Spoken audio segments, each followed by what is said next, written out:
სახელითა მამისათა დადისათა დასულისა წმინდისათა მოგესალმებით ყველას მეგობრებო, ჩვენ დღეს ვაგრძელებთ კითხვასწავლას ძველი აღთმა დაბადება თავი 51. რა თქმა უნდა წმინდა მამების გამარტებით. და ჩვენ ვიწყეთ პირველი მუხლიდან.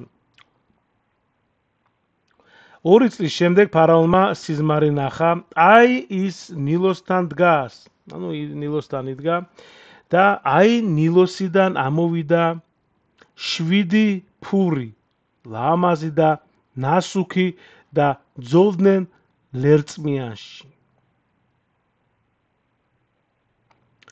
მათ შემდეგ ამოვიდა ნილოსიდან სხვა 7 ფური, მახინჯი და გამხდარი და დადგნენ იმ ფურებთან ნილოსის ნაპირზე. გამხდარმა და მახინჯმა ფურებმა შეჭამეს 7 ლამაზი და ნასუქი ფური. გამოიღვიძა ფარაონმა, ხო? ეფრემ ასური ამბობს, რომ ღმერთის სიზმარში ავლენს თავის განგებულებას, ჩვენ გვმართებს ღვთის ნიშნებს ყურადღებით მივხედოთ. ისევ ჩაეძინა და მეორე სიზმარი ნახა, აი ერთ ღეროზე 7 თავთავი ამოვიდა, სქელი და კარგი. თავთავები ღვთის უხვი კურთხევის სიმბოლოა, მეგობრებო, ჩვენ უნდა მადლობა გადავუხადოთ ღმერთს, რომ ესე იგი მისი ღმერთის ესე იგი მისი ნიჭებისთვის, ხო? და ნახეთ შემდეგ, ესე იგი მათ შემდეგ ამოვიდა 7 თავთავი, თხელი და აღმოსავლეთის ქარმა გამომშრალი. თხელმა თავთავებმა ჩაყლაპეს 7 სქელი და სავსე თავთავი. გამოიღვიძა ფარაონმა და აი სიზმარი იყო. წმინდა იოანე ოქროპირი ამბობს, რომ ღმერთი ფარაონს ესე იგი ორმაგი სიზმრით აფრთხილებს. შემდეგ მერვე მუხლი, დილით შეძრწუნდა მისი სული, გაგზავნა და მოიხმო ეგვიპტის ყველა მისანი და მისი ყველა ბრძენი. მოუყვა მათ ფარაონმა თავის სიზმარი, მაგრამ არავინ იყო, ვინც განუმარტავდა. ადამიანური სიბრძნე ღვთის ნების გარეშე უძლურია, რა თქმა უნდა, მეგობრებო, ჩვენ მართლაც ღვთის განმანათლებლობას, ესე იგი, მივყვეთ. შემდეგ, მაშინ ელაპარაკა, აი გახსოვთ, ჩვენ რო წავიკითხეთ, ელაპარაკა სასმისის უფროსმა ფარაონს, ჩემი ცოდვები დღეს გამახსენდაო. ფარაონი განრისხდა თავის მსახურებზე და ჩავაგდო მე მცხოველთა უფროსი მცველთა მეთაურის სახლის საპყრობილეში. ვნახეთ სიზმარი ერთ ღამეს მე და ის თითოეულმა თავისი სიზმარი თავისი მნიშვნელობით, ეს ყვება ეხა ხო რაც ციხეში რო ნახე საპყრობილეში. იქ იყო ჩვენთან ერთი ებრაელი ყმაწვილი მცველთა მეთაურის მონა. მოვუყვევით მას და გაგვიმარტა ჩვენი სიზმრები. თითოეულს თავისი სიზმრის მიხედვით განუმარტა. და როგორც გაგვიმარტა, ისე მოხდა, მე აღვადგინეს ჩემს თანამდებობაზე, ხოლო ის ხეზე ჩამოკიდეს. ღვთის ნება, იოანე ოქროპირი ამბობს, რომ ზუსტად სრულდება ჩვენს, ესე იგი, მართლაც მის გამოცხადებას სრულად მივენდოთ.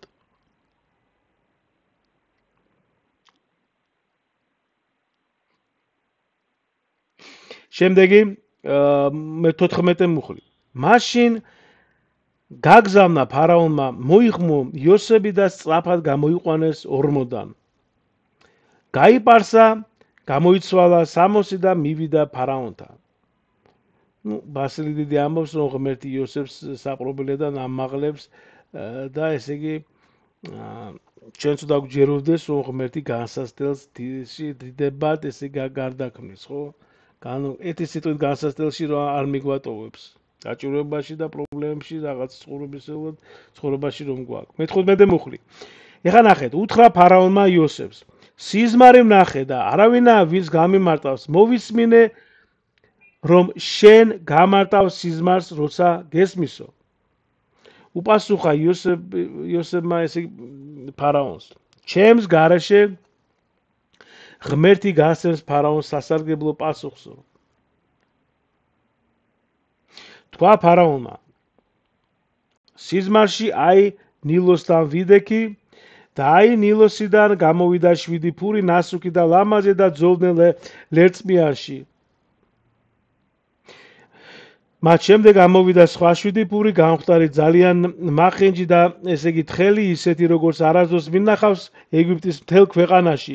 გამხდარმა და თხელმა ფურებმა შეჭამეს პირველი 7 ნასუქი ფური. ჩაყლაპეს ისინი, მაგრამ ვერავინ იფიქრებდა რომ ჩაეყლაპათ, რადგან ისევ ისეთი მახინჯები იყვნენ როგორც თავიდან გამოვიღვიძეო. ვნახე სიზმარში აი ერთი ღეროზე 7 თავთავი ამოვიდა სავსე და კარგი, მათ შემდეგ ამოვიდა 7 თავთავი გამხმარი თხელი და აღმოსავლეთის ქარმა გამომშრალი. ესე არის. თხელმა თავთავებმა ჩაყლაპეს 7 კარგი თავთავი, მოუყევი მისმენს, ესე იგი და მაგრამ არავინ იყო ვინც გამემარტავდა. ეს ახლა მეგობრებო თავიდან, ესე იგი რაც წავიკითხეთ, ხელა ახლა მოუყვა იოსებს თავის ეს სიზმარე და ბოლოს თქვა რომ ესე იგი ცოტა ისე წერია და მოუყვებით ნაწილობრივ გეტყვით რომ ესე იგი და ბოლოს თქვა რომ ესე იგი ყველას მოუყევიო ესო, მაგრამ ვერავინ ვერ გამემარტავო ეს სიზმრებიო. ეხლა რას ეუბნება იოსები ნახეთ. უთხრა იოსებმა ფარაონს: ფარაონის სიზმარი ერთია, ღმერთმა გამოუცხადა ფარაონს რას აპირებს. 7 კარგი ფური 7 წელია, 7 კარგი თავთავიც 7 წელია. ეხლა იოსები უხსნის მარტავს ამ სიზმარს, ხო, სიზმრებს. კიდევ ერთხელ 7 კარგი, ეს სხვადასხვა ცნობილი ზაბელი ამ ბიბლიიდან, ძველი აღთქმიდან ეს მომენტი.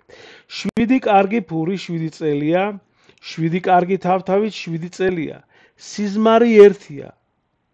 7 გამხდარი და მახინჯი ფური, რომლებიც ამოვიდნენ მათ შემდეგ 7 წელია, ანუ 7 გამხმარი თავთავი აღმოსავლეთის ქარმა გამომშრალი. 7 წლის შიმშილი არის, 7 წელი იქნებაო შიმშილი. ესა ის რაც უთხარი ფარაონს, ღმერთმა გამოუცხადა ფარაონს რას აპირებს. აი მოდის 7 წელი, ანუ ეხლა ეუბნება საბოლოოდ რა იქნება? ეს სიზმარი უხსნის განმარტავს ფარაონი. აი მოდის 7 წელი დიდი სიუხვით მთელ ეგვიპტის ქვეყანაში. მათ შემდეგ მოვა 7 წლის შიმშილი და დაიწყება მთელი სიუხვე ეგვიპტის ქვეყანაში. შიმშილმა უნდა გაანადგუროს ქვეყანა. არ იქნება ცნობილი სიუხვე ქვეყანაში ამ შიმშილის გამო, რომელიც მოვა, რადგან ძალიან მძიმე იქნება. იოანე ოქროპირი გამარტავს, მეგობრებო, რომ ღმერთი გვაფრთხილებს განსასწელის და შესახებ ჩვენ გმართებს მის ნებას, ესე იგი მივყვეთ, თუნდაც ძნელი იყოს, ხო? მუხლი 32. რაც შეეხება სიზმრის გაორმაგებას ფარაონისთვის, ეს იმიტომ რომ ეს საქმე ღვთისგანაა დადგენილი და ღმერთი ჩქარობს მის აღსრულებას. მუხლი 33. ახლა ფარაონმა მოძებნოს გონიერი და ბრძენი კაცი და დანიშნოს იგი ეგვიპტის ქვეყნის ზედამხედველად. იოსების რჩევა გრიგოლ ღვთისმეტყველი გამარტავს, რომ წმინდა გრიგოლ ღვთისმეტყველი გამარტავს, მეგობრებო, რომ იოსების რჩევა არის ღვთის სიბრძნედა და გამანათლებელი, ხო? ჩვენს უნდა მოვიძიოთ ღვთის გამანათლებლობა ჩვენს გადაწყვეტილებაში და არ უნდა ვიჩქაროთ არასოდეს რაიმე, ესე იგი, რომ მივიღოთ რაიმე გადაწყვეტილება. შემდეგ ფარაონმა გააკეთოს ეს, დანიშნოს ზედამხედველი ქვეყანაზე და შეაგროვოს ეგვიპტის ქვეყნის მოსავლის მეხუთედი 7 სიუხვის წლებში. შეაგროვონ ყველა საკვები ამ კარგი წლებისა, რომლებიც მოდის და დააგროვონ მარცვალი ფარაონის ხელქვეშ, ქალაქებში საკვებად და შეინახონ.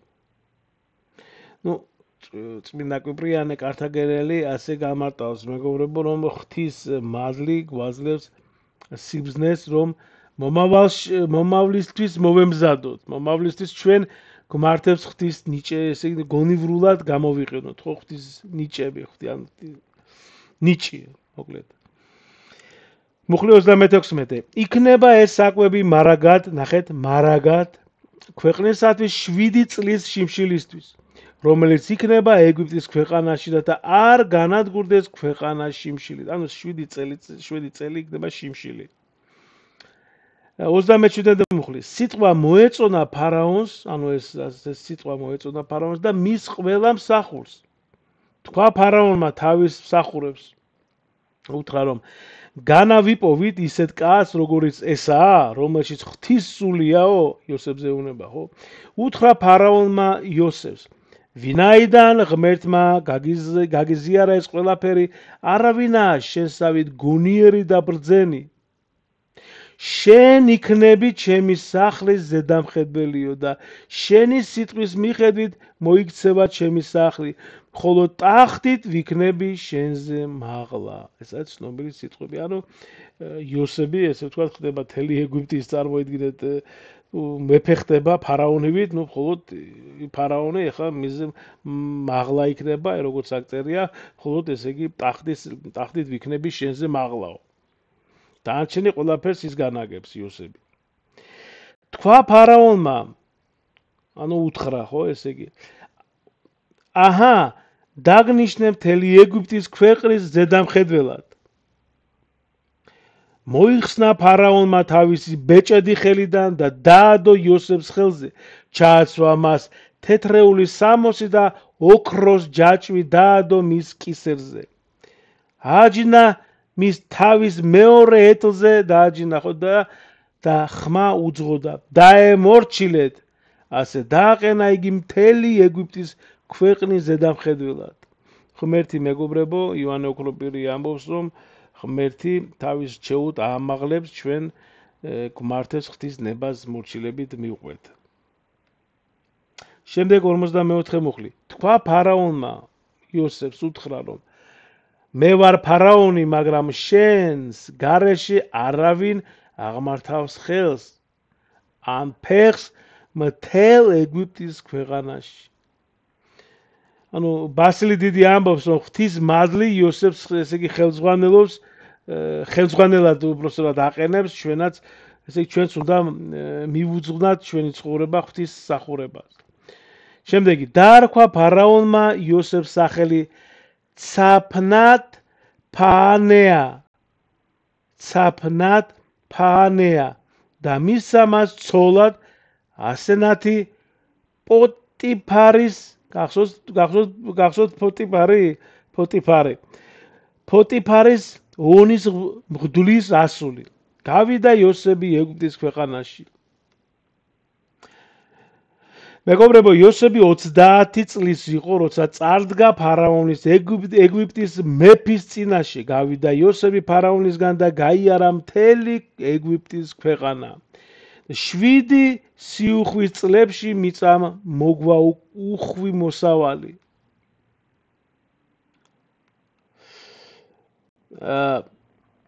შეაგროვა მან ყველა საკვები ამ 7 წლის, რომლებიც იყო ეგვიპტის ქვეყანაში და ჩაყარა საკვები ქალაქებში. თითოეული ქალაქის გარშემო მინდვრის საკვები ჩაყარა იმ ქალაქში. დააგროვა იოსებმა მარცვალი ძალიან ბევრი ზღვის ქვიშასავით, სანამ თვლა არ შეწყვიტა, რადგან უთვალავი იყო.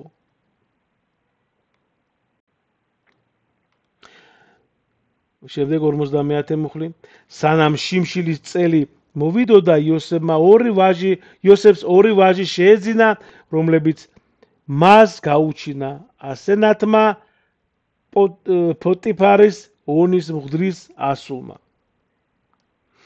უფროს დაარქვა სახელი მანასე, რადგან თქვა, ღმერთმა დამავიწყა ჩემი ყველა გაჭირვება და მამაჩემი სახლიო. და მეორეს დაარქვა სახელი ეფრაიმი, ხო, რადგან თქვა, ღმერთმა ნაყოფიერი მყო ჩემი გაჭირვების ქვეყანაში. ეფრემაის წმინდა ეფრემასურის გამარტებით ეფრემაის სახელი, ეფრემი, ხო? სახელი ღვთის კურთხევას გამოხატავს და ესე იგი ბოლო არა დაგვრჩა რამოდენიმე მუხლის დიდი თავი არის მეგობრებო, საინტერესო. დასრულდა 7 წელი სიუხვისა, რომლებიც იყო ეგვიპტის ქვეყანაში. დაიწყო 7 წლის შიმშილი, როგორც თქვა იოსებმა, იყო შიმშილი ყველა ქვეყანაში, მაგრამ მთელ ეგვიპტის ქვეყანაში იყო პური. აი, წმინდა ორიგენი ამბობს, რომ ღვთის განგებულება იოსებს სიბზნით იცავს ეგვიპტეს. ხო? შემდეგი, როცა მთელი ეგვიპტის ქვეყანა შიმშილით, ესე იგი, გაჭირდა ხო ქვეყანაში, ხალხმა ფარაონს პურისთვის შეღაღადა. თქვა ფარაონმა, ყველა ეგვიპტელს უთხრა, ესე იგი, წაადით იოსებთან, რასაც გიბრძანებთ, ის გააკეთეთო. იყო შიმშილი მთელ მიწაზე. გახსნა იოსებმა ყველა საწყობი, სადაც მარცვალი იყო და ყიდდა ეგვიპტელებზე. შიმშილი გაძლიერდა ეგვიპტის ქვეყანაში. წმინდა ბასილი დიდი ამბობს, რომ იოსების სიბრძნე ხალხს იცავს. და მეგობრებო, ბოლო მუხლი 57. ყოველი ქვეყანა მოდიოდა ეგვიპტეში. ანუ ყველა ქვეყნიდან ხო მოდიოდნენ იოსებთან მარცვლის საყიდლად, რადგან შიმშილი გაძლიერდა მთელ მიწაზე. და ძალიან საინტერესო შემდეგი თავი იქნება ღვთის წყალობით და ღვთის შეწევნით ჩვენ გავაგრძელებთ. გაიხარეთ, დიდი მადლობა.